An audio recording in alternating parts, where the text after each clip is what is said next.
no Jews ever agree with each other. They couldn't plot anything. They're very independent-minded and extremely argumentative with each other. So I don't think you'd ever get a conspiracy of Jews because they're not able even to agree with each other on anything, at least the ones I've met. So I think that's just, again, part of the superstitious literature that came out of the Protocols of the Elders of Zion, for instance, is a Tsarist tract. It's been proven to be a Tsarist tract circulated by the Tsarist secret police against the socialist agitation in Russia that was overthrowing the Tsarist monarchy around the beginning of the 20th century, the 1900 period. But it was actually based on a French text. It's lately been proved to have been based on a French text that was written to oppose the Napoleonic Restoration in France. So these things undergo tremendous transmutations, but these are still being published in places like the Arab world, Japan, and other places, as if they're authentic history, which is one of the problems with literature. It gets taken as authentic history. So to go back to the situation that we have in this book, Danny's father is opposed to a Zionist. Reuben's father is totally mesmerized by Zionism because he feels it's the only hope after the Holocaust, where millions were destroyed in the Second World War. You can argue about the numbers, but 6 million is probably a pretty accurate assessment of the number that were exterminated. If you go through a thing like that, you can understand why Reuben's father feels the way he feels. Anyway, on page 10 here, Danny attends a small yeshiva established by his father. Yeshiva means school. The word yeshiva is based on the Hebrew word yoshev, to sit down. So it's a place where people sit. What do? They sit down and study. So that's why it's called a sitting place. So he sits in a sitting place, a school in effect, which his father established in this place in Brooklyn called Crown Heights.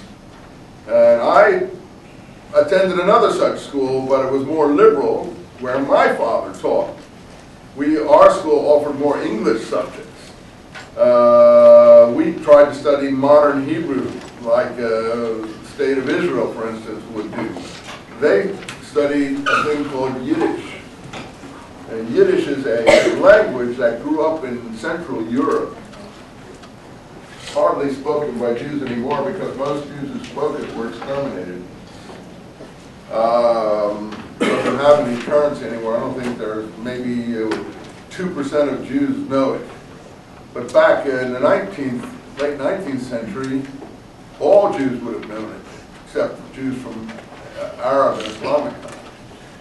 It's a kind of Middle German. It's the language that was spoken in Central Europe in the Middle Ages, a kind of German, pre-modern German, with bits of Hebrew mixed into it, and written in Hebrew script rather than Anglo script. So it's an amalgamation, mostly German, of a medieval kind, mixed with a little bit of Hebrew thrown in. And that's why it sounds so odd, but it actually probably sounds something like the way German probably was spoken around the 13th century. That's what that is. It's called that because in German, Yid is the word for Jew. Yehuda, Yid, from the word Judah. Anyway, so the schools that they went to had sports teams, and they particularly liked baseball. So one Sunday afternoon, page 11, we were all out there playing, and our school was playing the other school. This coach is a man, if you see on page 11, called Mr. Galanter. I don't know if you have the same numbering pages as I have. Maybe it's your page 5 or 6, because they keep on changing these books. So you're about 5 or 6 pages earlier than me. So if I give you a page number, you'll know the one